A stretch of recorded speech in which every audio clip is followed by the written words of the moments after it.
নমস্কাৰ ND24 চাই থকাৰ বাবে আপোনাক ধন্যবাদ। কৃষ্ণ জয়গুৰু শংকৰ। তৃতীয় স্কন্ধৰ ইমান সুন্দৰ পাঠ আৰু ব্যাখ্যা আগবঢ়াইছে দীপক ব্ৰহ্মবাপে আৰু ইতিমধ্যে তৃতীয় স্কন্ধৰ সম্পূৰ্ণ পাঠৰ ব্যাখ্যা শেষ হৈছে। কিন্তু তাৰ মাজতে কপিল দেৱাহুতিৰ সংবাদ এগৰাকী বাপ ধেমাজিৰ নিৰঞ্জন ভূঞা বাপে বৰ সুন্দৰকৈ আগবঢ়াইছিল পাঠ আৰু ব্যাখ্যা। গতিকে আজি সেই খণ্ডটি আপোনালোকলৈ আগবঢ়াব বিচাৰিছোঁ। গতিকে আহক আজি কপিল দেৱাহুতিৰ সংবাদ আমি আকৌ এবাৰ নিৰঞ্জন ভূঞা বাপৰ জৰিয়তে আমি শুনো। কৃষ্ণ জয় গুৰু শংকৰ। পৰম শ্ৰদ্ধাৰ ND24 সমস্তজন দৰ্শকলৈ আমাৰ তৰফৰ পৰা ভক্তিভৰা সেৱা নিবেদন কৰিছোঁ। ND24 গুৰুগৃহৰ পৰা ধাৰাবাহিকভাৱে প্ৰচাৰিত হোৱা ভাগৱত পাঠ আৰু ব্যাখ্যা অনুষ্ঠানৰ এঞ্জেলা চাংমাইৰ দ্বাৰা পৰিচালিত বিশ্বাসে মিলয় হৰি এই অনুষ্ঠানভাগিত আজি আমি ভাগৱত পাঠ আৰু ব্যাখ্যাৰ বাবে আগবঢ়া হৈছে। তৃতীয় স্কন্ধ এটি অতি তত্ত্বগধুৰ অধ্যায়। ভগৱান কপিলৰ দ্বাৰা মাতৃ দেৱহুতিৰ ওচৰত সাংখ্য যোগ বৰ্ণন। এই অধ্যায়টি আমি পাঠ আৰু ব্যাখ্যাৰ বাবে আগবাঢ়িছোঁ। গতিকে আপোনাসৱৰ একান্ত সহায় সহযোগিতা আৰু ভগৱন্তৰ কৃপা মানস কৰি আমি পাঠ আৰু ব্যাখ্যাৰ মাজলৈ আগবঢ়া হৈছে। কৃষ্ণ ও ৰাম এহি মানে ভক্তি যুগ কহিলো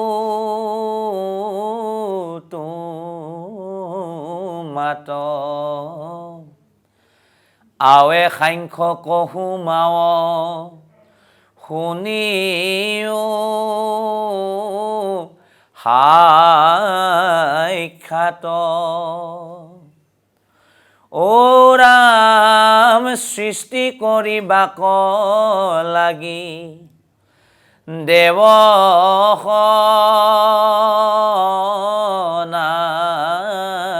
সনাতন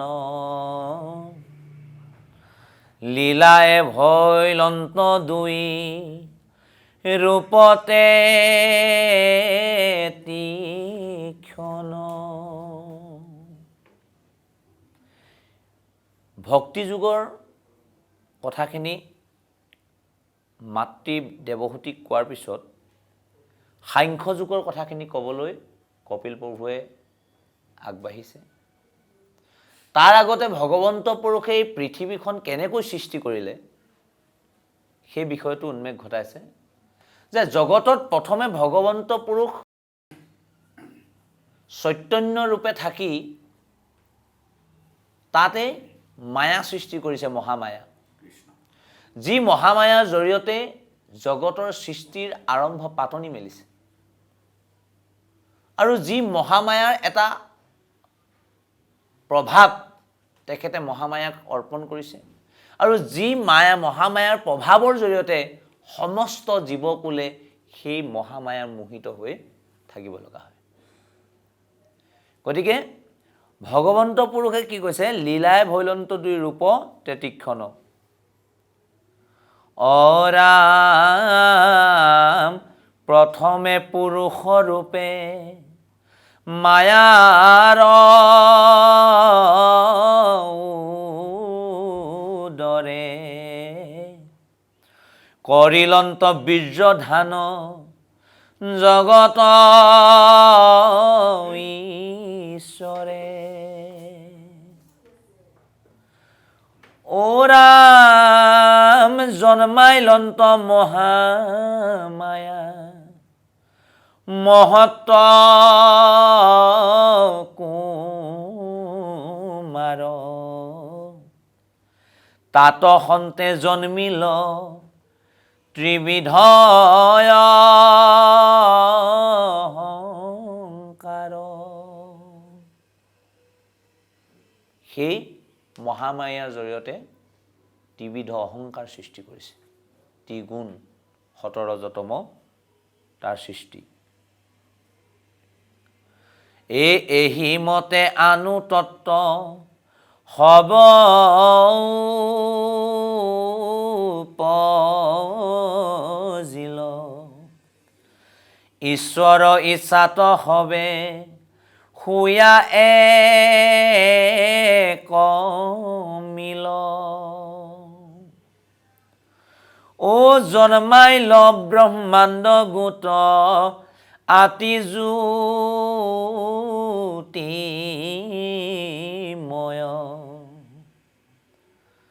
বহুকাল জলে সিটো নিচেষ্ট আশয়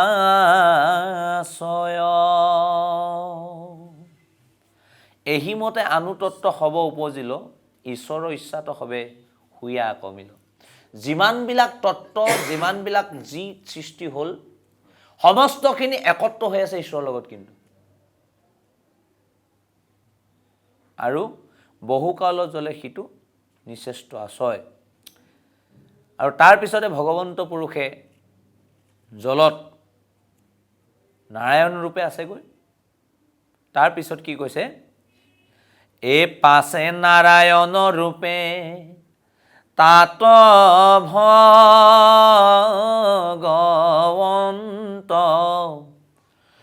প্ৰৱেশিয়া চতুৰ্দশ লোককল্পিলন্ত ও ৰাম স্থানে স্থানে দেৱ দৈত্য থাপিলন্ত নৰ বিৰাট শৰীৰ ইহা বুলিলা ঈশ্বৰ ভগৱন্ত পুৰুষে য'ত যেনেধৰণে হ'লে সুবিধা হয় য'ত যিটোৰ প্ৰয়োজন ঠিক তেনেদৰে সৃষ্টি পাতনি মেলিছে আৰু য'ত য'ত যেনেকৈ যিসকল দেৱতাক যি দায়িত্ব দিব লাগে সেইধৰণে ভগৱন্তে দায়িত্ব অৰ্পণ কৰি গৈছে ইটো কথা দেহাত বুজিবা দিয়া মন সাংখ্য কথনৰয়াৱে শুনা প্ৰয়োজন অন্তৰ্যামী ভগৱন্ত জগত আধাৰ ভক্তি বিৰকতি তাক কৰিয়া বিচাৰ ইটো কথা দেহাত বুজিবা দিয়া মন এই কথাটো বুজিবলৈ চেষ্টা কৰা সাংখ্য কথন আৰু শুনা প্ৰয়োজন সাংখ্য যুগৰ প্ৰয়োজনীয়তা কি সাংখ্য যুগটোৰ কথা কিয় জানিব লাগে এই কথাখিনি শুনা অন্তৰ্যামী ভগৱন্ত জগত আধাৰ ভকতি বিৰকতি তাক কৰিয়া বিচাৰ অন্তৰ্যামী ভগৱন্ত যদি জগতৰ আধাৰ তেখেতে কিন্তু দুটা বস্তু বিচাৰ কৰে বোলে ভকতজনৰ সেই দুটা বস্তুহে বিচাৰে ভকতি আৰু বিৰকতি যিজনৰ যদি ভকতি হৈছে তেওঁ যদি বিৰকতি নাই তেতিয়াহ'লে নহ'ব কাৰোবাৰ বিৰকতি আছে কিন্তু ভকতি নাই গতিকে ভকতিৰ বলেৰে বৈৰাগ্য বা বিৰকতি কৰি একান্ত ঈশ্বৰ পাশলৈ যাব পৰাটো সেই কথাটো সাংখ্য যুগে প্ৰমাণ কৰিছে আৰু ভকতি বিৰকতি তাক কৰিয়া বিচাৰ সেই বিচাৰটো আৰু আমি সেইটোকে কৰিব লাগে যে ভগৱন্তই বিচাৰিছে একান্ত ভকতজনে বিৰকতি কৰাটো জাগ্ৰত হোৱাটো ভগৱন্তই বিচাৰিছে একান্ত সেৱকজনে ভকতি কৰাটো আমি সেইটো কৰিলে যদি তেওঁ ভাল পায় তেতিয়াহ'লে সেইটো কৰাৰ প্ৰয়াস কৰিব লাগে সেইটোৱে মানৱ জীৱনৰ আটাইতকৈ শ্ৰেষ্ঠ সাধনা নিজক আৰু নালাগে বুলি ৰাখিব পৰাটো প্ৰাৰ্থনা সেইটো বুলিয়ে কৈছে আমি যে ঈশ্বৰৰ ওচৰত প্ৰাৰ্থনা কৰিছোঁ হেমভাই প্ৰভুৱে কৈছে প্ৰাৰ্থনা সেইটোৱে বুলি যে মোক আৰু একো নালাগে কেৱল তোমাৰ কৃপা বিনে একো নালাগে বুলি কৰা অনুৰোধটোৱে হৈছে প্ৰাৰ্থনা গতিকে আমি সেই জেগাটোলৈকে নিজক সাধনাৰ জৰিয়তে নিব লাগে। অহৃদয়ত সাৱধানে চিন্তিবা সদায়, এহি মানে তাৎপৰ্য জানিবা আয়। ও ব্ৰহ্মা নাৰদৰ আগে যি সাংখ্য কহিলা,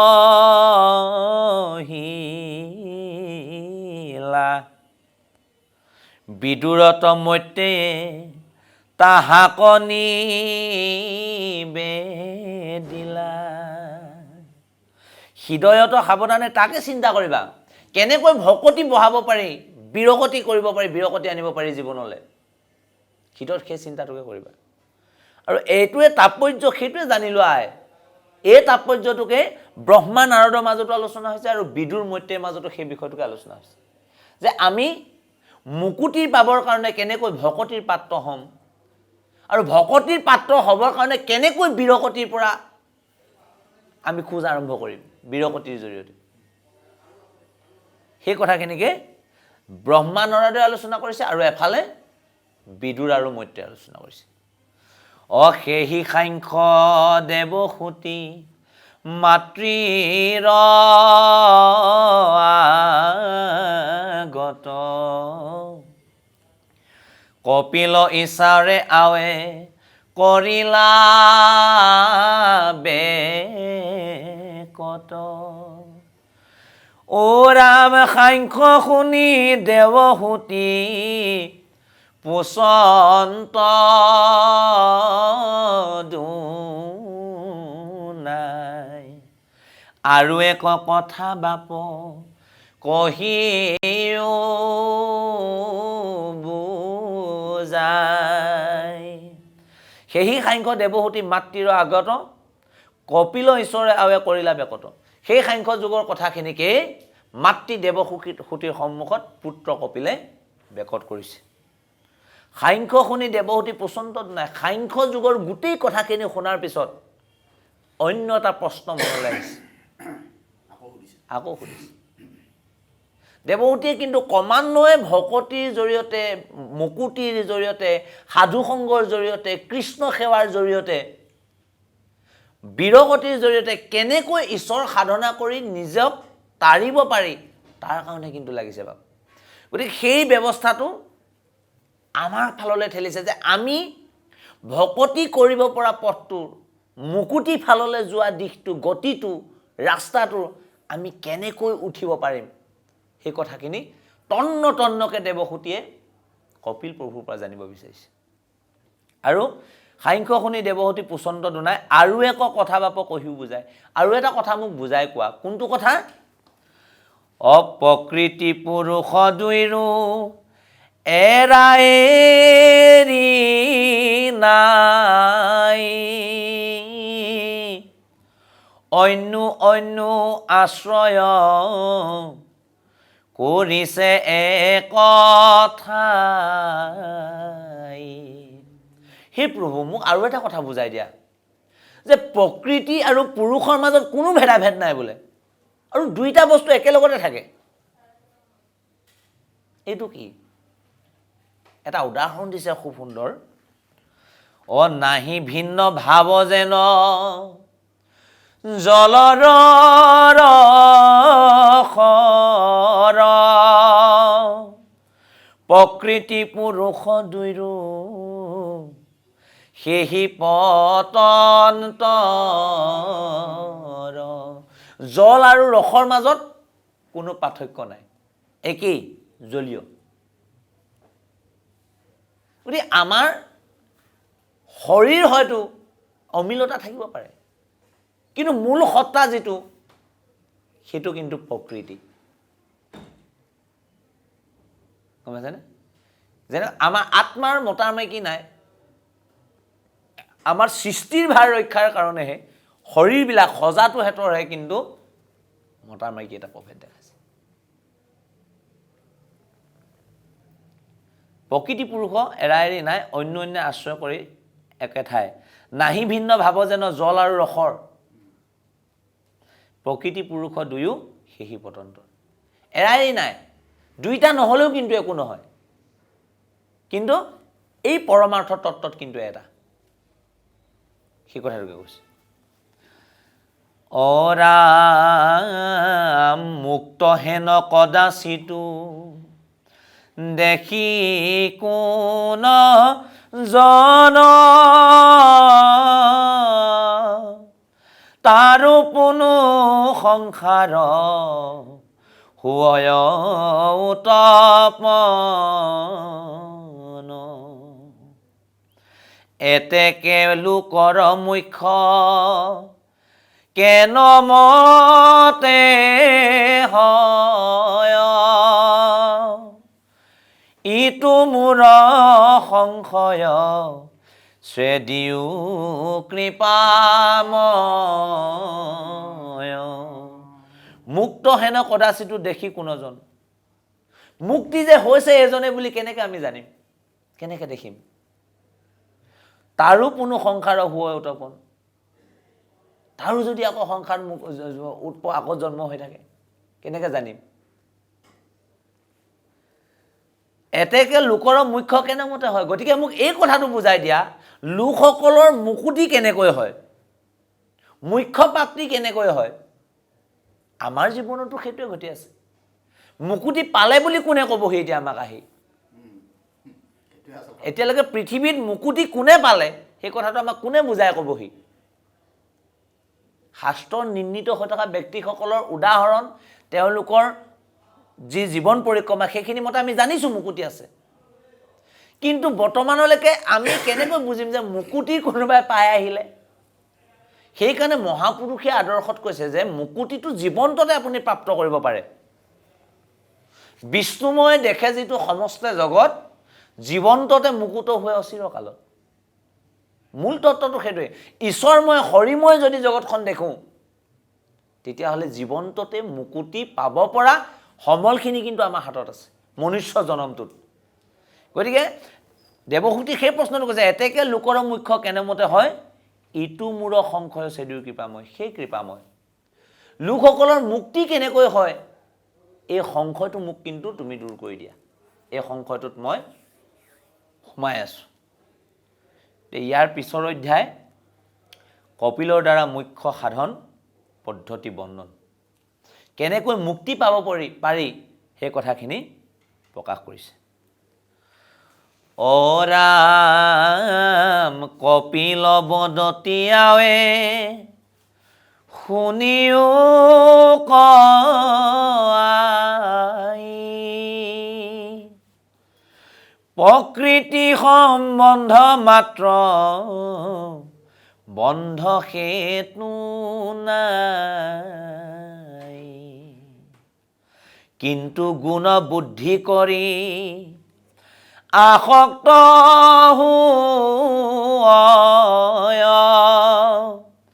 আসক্তি গুচিলে জীৱে মুকুতি পাৱ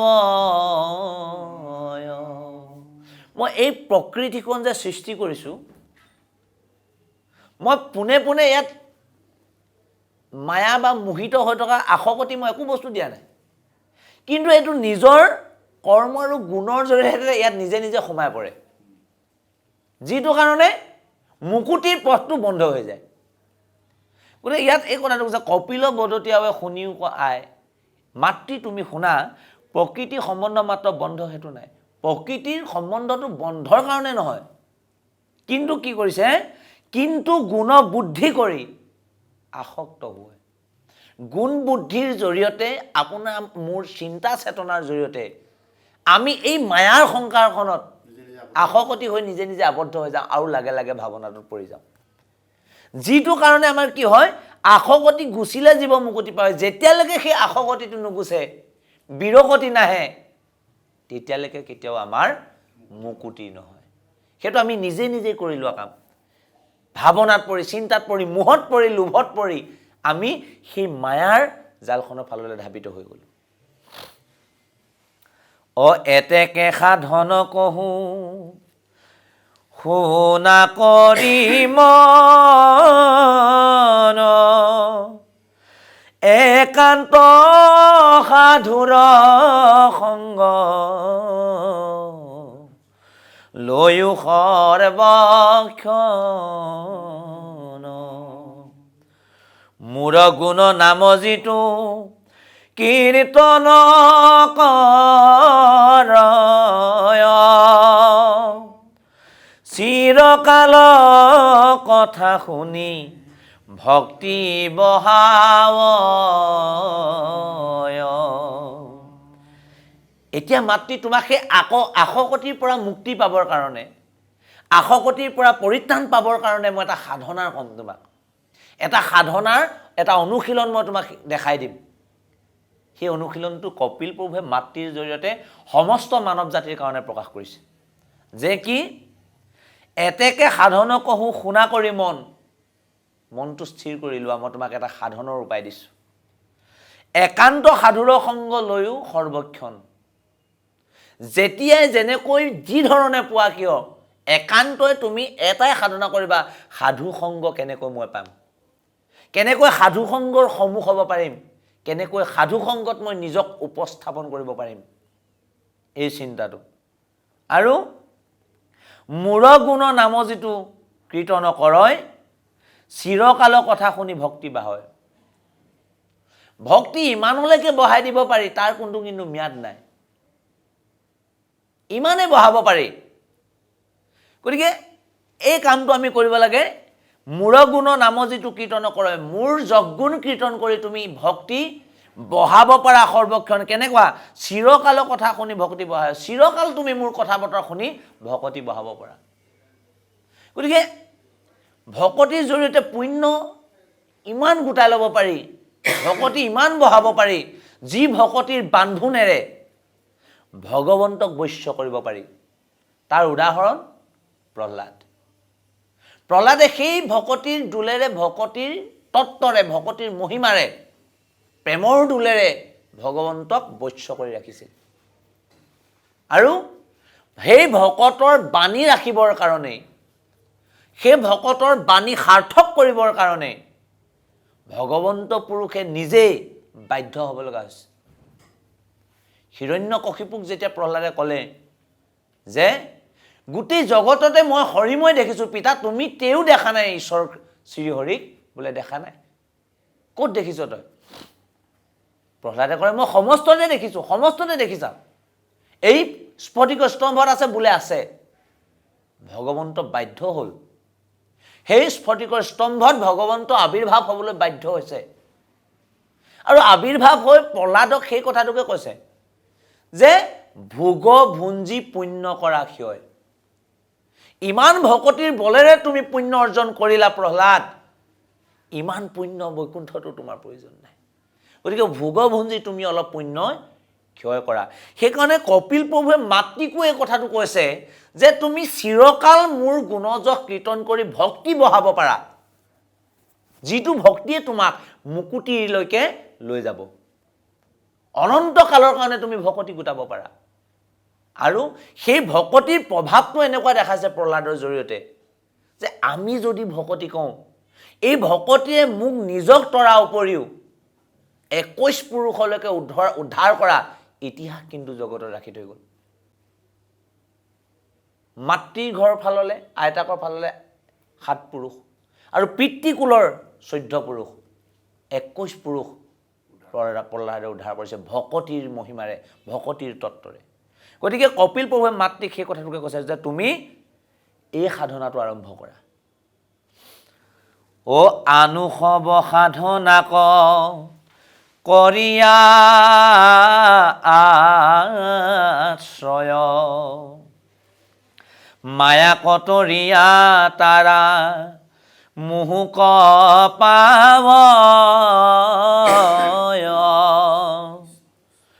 ও ৰামে ভকতি যুগক পূৰ্বে সংক্ষেপী কহিলো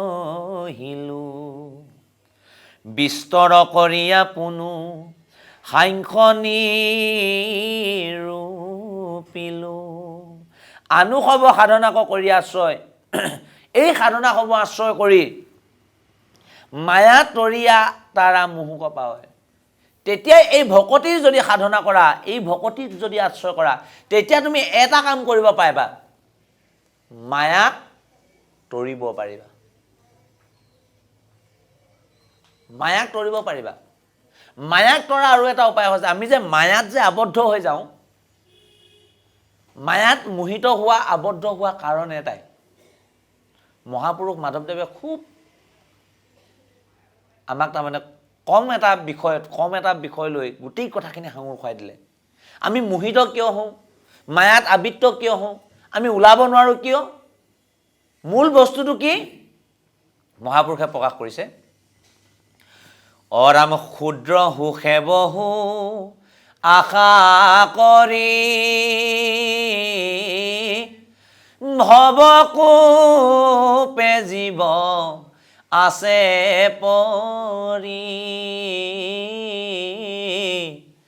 কালসৰ পেদংশী হেৰাইল চেতনতাৰ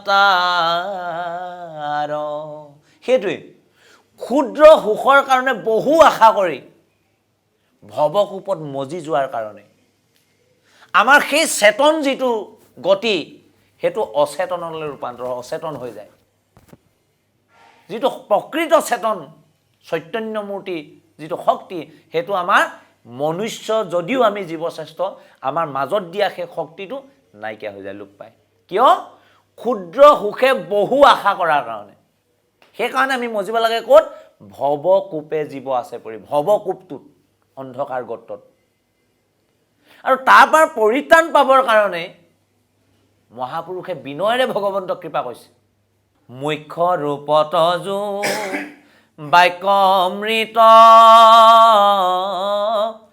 কৃপাৰে সিঞ্চিয়া প্ৰতিনিত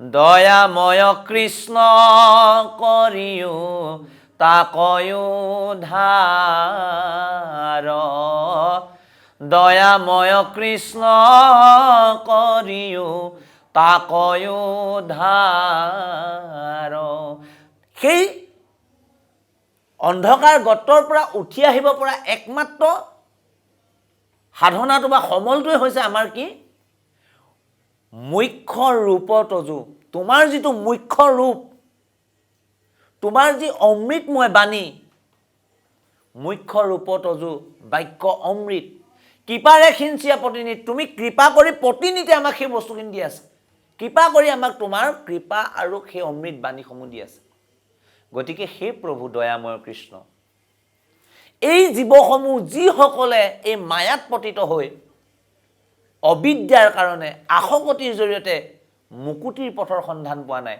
তেওঁলোকক সকলোকে তুমি তৰাই দিয়া আৰু সেই কথাটোকে কৈছে যে আনুসৱ সাধনা কৰি আশ্ৰয় মায়াক তৰিয়া তাৰা মোহক পায় মায়াক যেতিয়া তৰিব তেতিয়াই মুখ পাব আৰু ক'লে ভকতি যুগক পূৰ্বে সংক্ষেপী কহিলোঁ মই পূৰ্বতে অকণমান খুব চমুকৈ ভক্তি যুগৰ বিষয়ে ক'লোঁ বিস্তৰ কৰিয়া পুনু সাংখ্য নিৰূপিলোঁ আকৌ এতিয়া মই তোমাক সাংখ্য যুগৰ কথাখিনিহে কৈ আহিছিলোঁ মাজতে ভক্তিৰ কথা অকণমান ক'লোঁ এতিয়া আকৌ মই সাংখ্য যুগৰ কথা বহলাই ক'ম এই ৰাম আৰু শুনা বৈষ্ণৱ অষ্টাংগ যুগ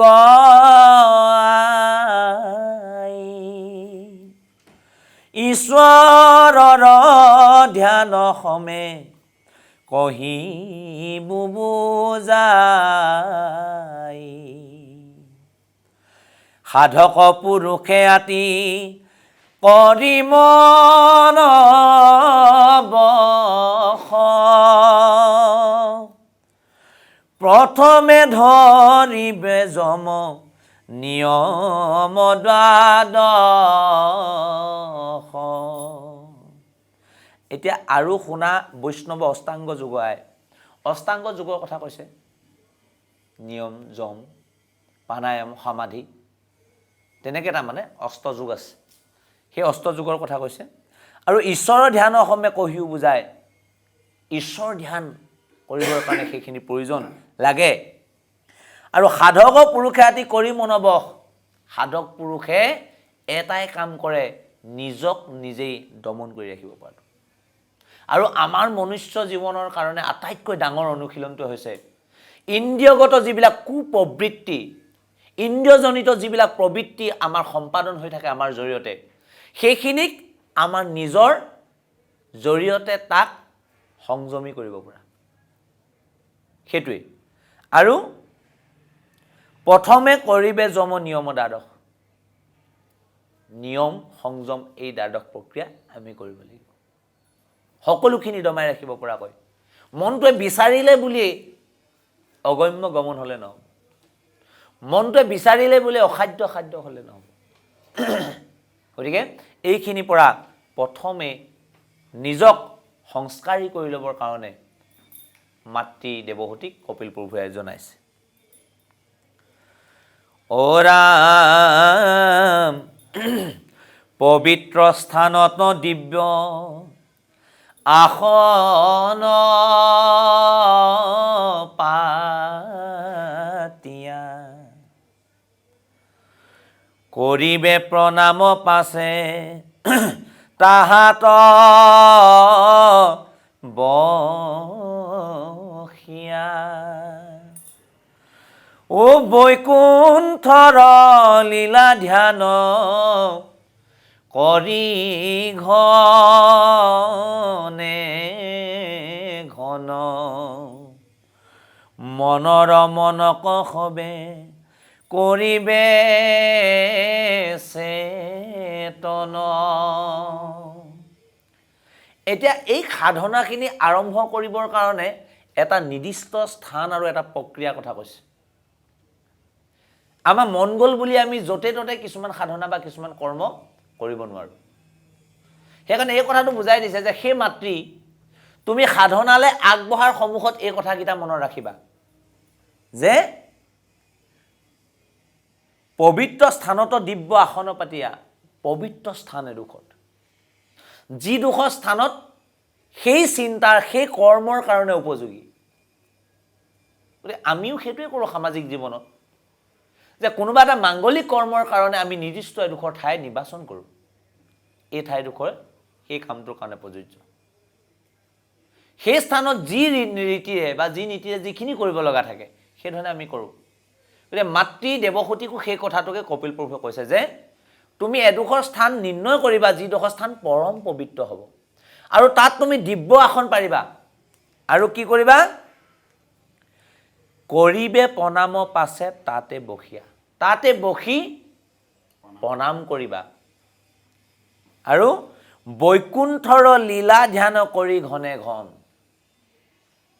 আমাক মহাপুৰুষ শংকৰদেৱে সেইখিনি চব চমুৱাই দিলে যে বৈকুণ্ঠৰ লীলা বৈকুণ্ঠ কেনেকুৱা বৈকুণ্ঠত কোন থাকে কেনেকৈ থাকে কেনেকুৱা ৰূপত থাকে এই গোটেই কথাখিনি কিন্তু আমাক বুজাই দিছে কীৰ্তনৰ ধ্যান বৰ্ণন অধ্যায় কীৰ্তনৰ এই কথাখিনি বুজোৱা আছে গতিকে সেই কথাটোকেই কপিল প্ৰভুৱে দেৱহতী মাতৃক কৈছে আৰু আমাৰ পৰম সৌভাগ্য আমাক কিন্তু মহাপুৰুষ শংকৰদেৱ কৃপাল গুৰুজনাই এইখিনি আৰু সহজকৈ বুজিবৰ কাৰণে কীৰ্তন পুথিত প্ৰণয়ন কৰি দিছে যে বৈকুণ্ঠখন কেনেকুৱা কেনেকৈ নিৰ্মাণ কৰিছে আৰু সেই বৈকুণ্ঠত কোন থাকে আৰু কেনেকৈ থাকে কি ৰূপেৰে থাকে সমস্ত পাদৰ পৰা মস্তকলৈকে আমাক নিৰূপণ কৰিছে ঈশ্বৰ কৃষ্ণৰ ৰূপ আৰু বৈকুণ্ঠৰ প্ৰতিটো খুঁটা বৈকুণ্ঠৰ আসন বৈকুণ্ঠৰ নিৰ্মাণ কৰা মণিমুকুতা সমস্তলৈকে আমাক নিৰ্ণিত কৰি মহাপুৰুষে দেখাইছে গতিকে মাতৃক কৈছে যে তুমি বৈকুণ্ঠৰ লীলা ধ্যান কৰি ঘনে ঘন এইটোহে গুৰুত্ব দিব লগা আমি কেনেকৈ কৰিছোঁ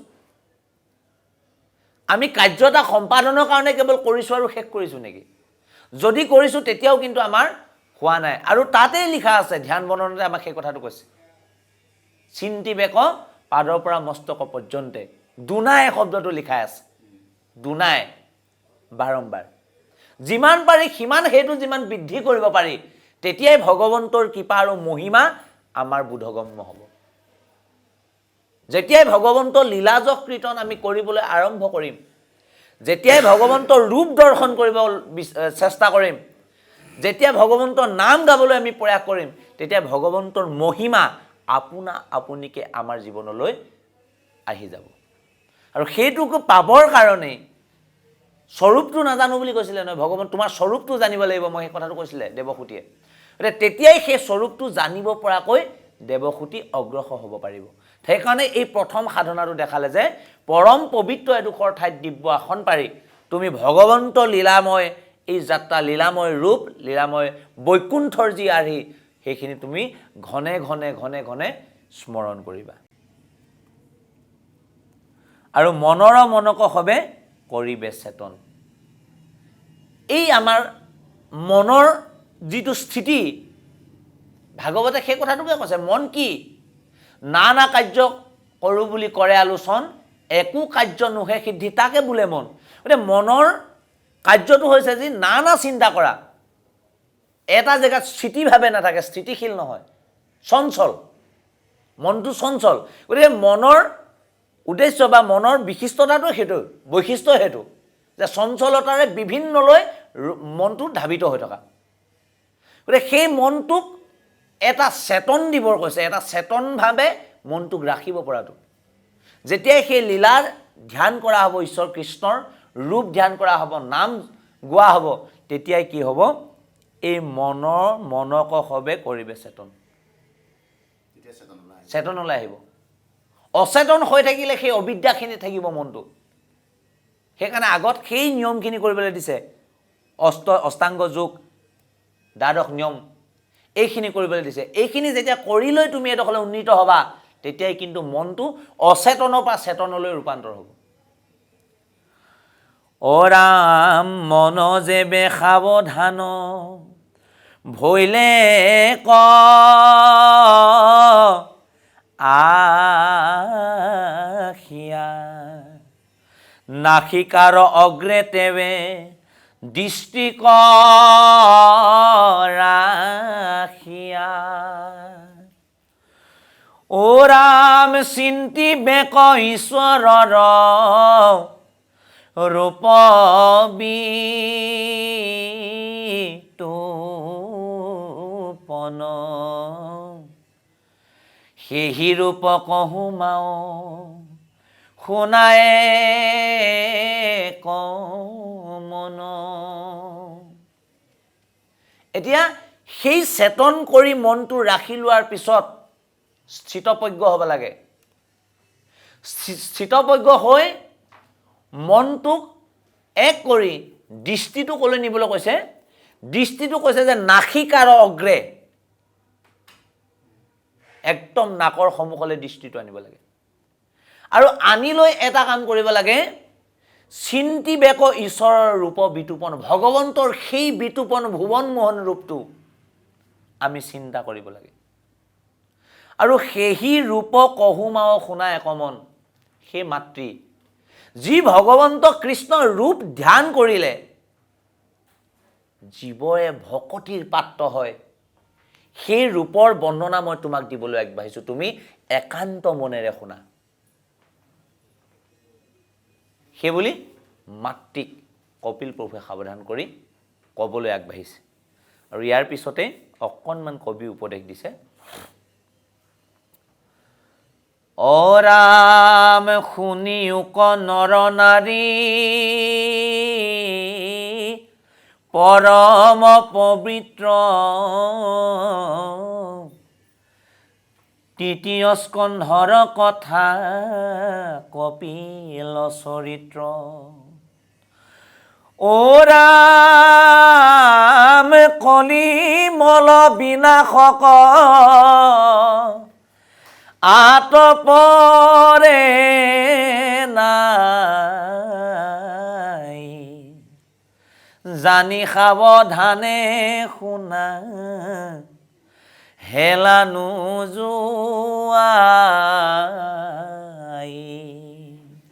এতিয়া কবিয়ে এটা উপদেশ আমাৰ কাৰণে দিছে, সমস্ত নৰ নাৰীৰ কাৰণে, যে সেই নৰ নাৰীসকল তোমালোকক এটা এনেকুৱা চৰিত্ৰৰ কথা ইয়াতে নিৰূপণ কৰিছোঁ, যিটো পৰম পবিত্ৰ চৰিত্ৰ, সেয়াই হৈছে তৃতীয় স্কন্ধৰ কথা, কপিল চৰিত। এই তৃতীয় স্কন্ধত ভগৱন্ত প্ৰভুৱে কপিল ৰূপে অৱতাৰ ধাৰণ কৰি মাতৃ দেৱহূতি কি কি কাৰ্য সম্পাদন কৰিলে, এই গোটেই তত্ত্ব মহত্ব তোমালোকক শুনোৱা হৈছে। আৰু কলিমল বিনাশক আতপৰে নাই, জানি সাৱধানে শুনা হেলা নোযোৱাই। এই কলিকিত মলে যে আমি সকলো বিতাক প্ৰভাৱান্বিত হৈ আছোঁ এই কলিযুগৰ লোকসকলে, গতিকে এই কলিকিত মলৰ পৰা আঁতৰিবৰ কাৰণে, পৰিত্ৰাণ পাব পৰা বা কলিকিত মলক বিনাশ কৰিব পৰা অন্য আৰু উপায় নাই বুলি কৈছে। ভগৱন্ত পুৰুষে দিয়া উপদেশ, ভগৱন্ত পুৰুষে দেখুওৱা ভক্তি তত্ত্ব, ভগৱন্ত পুৰুষে কৰিবলৈ দিয়া আমাক সাধনা বা অনুশীলন, এইখিনিৰ বাদে কেতিয়াও কলি মলৰ পৰা আমি তৰিব নোৱাৰোঁ। গতিকে নৰনাৰীসকলক কৈছে, সমস্ত নৰনাৰীক এটা কথা কৈছে যে তোমালোকৰ এই ভগৱন্তৰ অনুপম সৃষ্টিটো, মনুষ্য জনমটো তোমালোকে বৃথা নোগোৱাবা। কেনেকৈ? হেলা নোযোৱাই। এলাহত তোমালোকে, হেলাত কেতিয়াও কৃষ্ণ গুণজক, কৃষ্ণৰ লীলা, কৃষ্ণৰ কীৰ্তন, কৃষ্ণ কৰ্ম, কৃষ্ণ চিন্তা নকৰাকৈ এই জনমটো কেতিয়াও বৃথা নকৰিবা। কিয়? মনুষ্য জন্ম পাই হৰিক নভজিলা, অৱশ্যে হৈবা ভাই তিন্নত ৰখিলা। গতিকে মনুষ্য জন্ম পায়ে যদি এই হৰি ভক্তি তত্ত্বখিনি আমি নলওঁ, এইখিনি যদি আমি পালন নকৰোঁ, সাধনা নকৰোঁ, তেতিয়াহ'লে এই জনমটো বৃথা হৈ যাব। এই জনমটো কেৱল গৃহবাসত থাকি পুত্ৰ জন্ম দি, সন্তান জন্ম দি, নিজৰ জীৱনৰ কেৱল এটা ভোগবাদী জীৱন উদযাপন কৰিবৰ কাৰণে মনুষ্য জনমটো নহয়। গতিকে এই মনুষ্য জনমটো পশুত্বৰ পৰা মনুষ্যলৈ, মনুষ্যৰ পৰা ঈশ্বৰত্বলৈ, একেবাৰে মহাপুৰুষত্বৰ ঈশ্বৰ ৰূপ হ'ব পৰালৈকে এই চাৰিটা স্তৰত আমাক আগবঢ়াই পঠিয়াইছে। সেই জেগাটো প্ৰাপ্তি কৰিবৰ কাৰণে আমাক প্ৰথম অনুৰোধ জনাইছে যে হেলাত তোমালোকে এলাহৰ বশৱৰ্তী হৈ এই জনমটোৰ যিটো সফল কৰাৰ যিটো দিশ, মোক্ষ পোৱাৰ যিটো পথ, এইটো নিজেই হেঙাৰ হৈ এলাহটোৰ জৰিয়তে শেষ নকৰিবা। অ ৰাম জয় জয় কপিল স্বৰূপ কৃপাময়,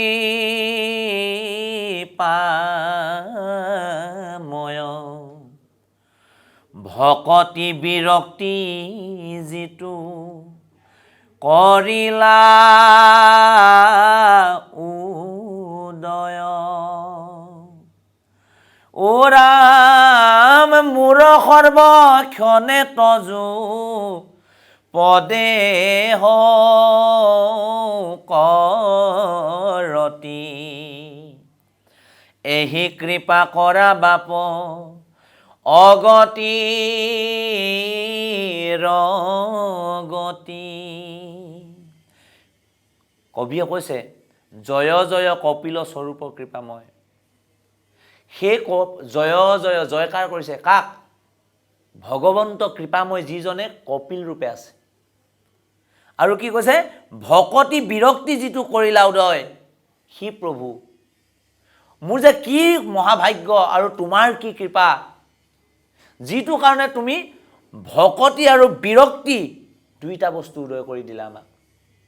ভকতি পাবৰ কাৰণে, ভকতি কৰিবৰ কাৰণে, ভকতিৰ পাত্ৰ হ'বৰ কাৰণে বিৰক্তি যে লাগিব, বৈৰাগ্য লাগিব জীৱনত, এই কথাটো আমাৰ জীৱনত উদয় কৰাই দিলা।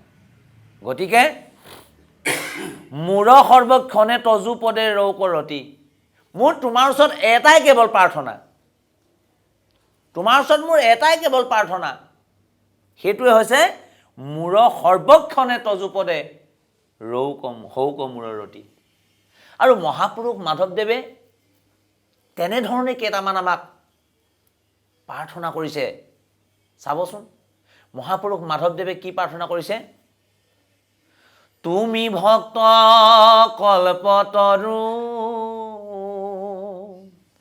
অবাহিৰে ভিতৰে গুৰু, তুমি বিনে নাহি মোৰ আৰ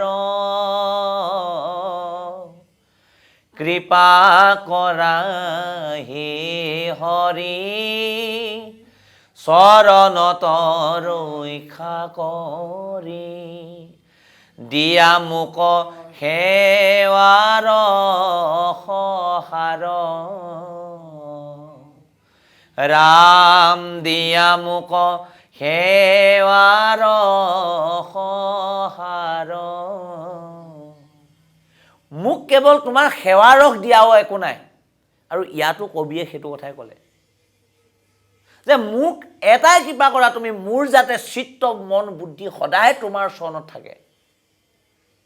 মহাপুৰুষে আটাইতকৈ ডাঙৰ যিটো কামনা মহাপুৰুষে আমাক শিকাইছে। ভগৱন্তক কৈছে যে তুমি মোক এইকণ কৃপা কৰিলে সমস্ত কৃপা কৰা হ'ব। কি? কৃপাৰ সাগৰ দেৱকী নন্দন পুৰিও মনৰ কাম ভকতৰ সংগ সদানুগুচুক মুখে তো আগুণ নাম মুখে তো আগুণ নাম। কৃপাৰ সাগৰ দৈৱকী নন্দন, সেই কৃপাৰ সাগৰ মোক এটা তুমি কৃপা কৰা কেৱল, আৰু মোৰ মনৰ কামনা সেইটোৱেই। কি? ভকতৰ সংগ সদানুগুচক মুখেতো আগুণ নাম। ভকতৰ সংগত যাতে মই থাকি তোমাৰ গুঞ্জক লীলা কীৰ্তন কৰিব পাৰোঁ, এইটোৱেই মোৰ জীৱনৰ কামনা। নহ'লে বাকী কামনাবিলাক থকা হ'লে মহাপুৰুষে ক'লে, কিন্তু সমস্ত কামনা মহাপুৰুষে দূৰতে তেজিয়াই থৈছে। তোমাৰ মহিমাক দেখিয়াই যত কামনা আছিলে সমস্ত দূৰতে থলে, সেই কথাটো কৈছে। গতিকে কপিল প্ৰভু আৰু মাতৃ দেৱহূতিৰ এই যিটো অধ্যায়, এই যিটো বিষয়, এই বিষয়টোৰ পৰা আমাক কবিয়ে আহি আহি সৰ্বশেষত এটা কথাকে ক'লে, সেই নৰ সমাজ, সেই নৰ নাৰীসকল, জীৱনটো যদি প্ৰাপ্ত কৰিব লগা আছে, জীৱনটো যদি মুক্তিৰ দিশলৈ নিব লগা আছে, তেতিয়াহ'লে কপিল আৰু দেৱহূতিৰ সংবাদ বা কপিল চৰিত্ৰ এই অধ্যায়কেইটা কীৰ্তন শ্ৰৱণ কীৰ্তন কৰি নিজক ভক্তি আৰু বৈৰাগ্য বা বিৰকতি আৰু ভক্তিৰ দিশলৈ নি, আৰু এটাই কাম কৰিব লাগে, সদায় যাতে ভকত বা সাধু সংগৰ সংগত নিজেই থাকি একান্তই কৃষ্ণ গুণনাম ৰ'ব পাৰি, আৰু নিজৰ মন চিত্ত বুদ্ধি যাতে সদায় তাত ৰতি কৰাব পাৰি, এইটোৱেই পৰম কৃপা হ'ব লাগে। অৰাম গোপাল চৰণে কহে গোবিন্দ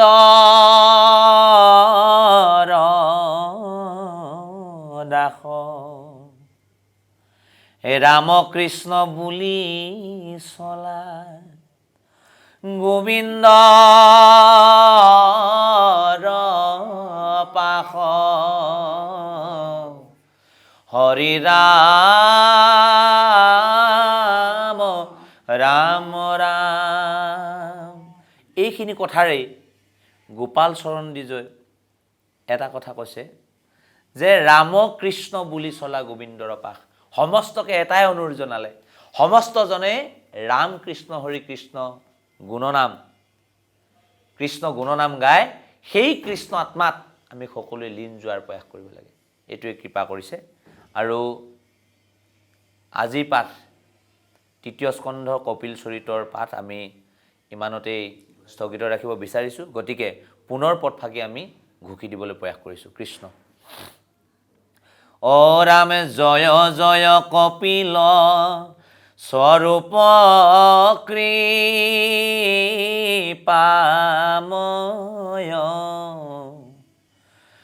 অভকতি বিৰক্তি যিটো কৰিলা উদয়। ও ৰাম মূৰ সৰ্বক্ষণে তজু পদেৰ কগতি অৰাম এহি কৃপা কৰা বাপ অগতিৰ গতি এই ৰাম গোপাল চৰণে কহে গোবিন্দ দাস হে ৰাম কৃষ্ণ বুলি চলা গোবিন্দ পাশ হৰি ৰাম ৰাম ৰাম জয় ৰাম জয় নাৰায়ণ জয় কৃষ্ণ জয় জগতগুৰু শ্ৰীমন্ত শংকৰ কৃষ্ণ হৰি ৰাম কৃষ্ণ। আজিলৈ পাঠ ব্যাখ্যা অনুষ্ঠান ইমানতে স্থগিত ৰখা হৈছে। কৃষ্ণ।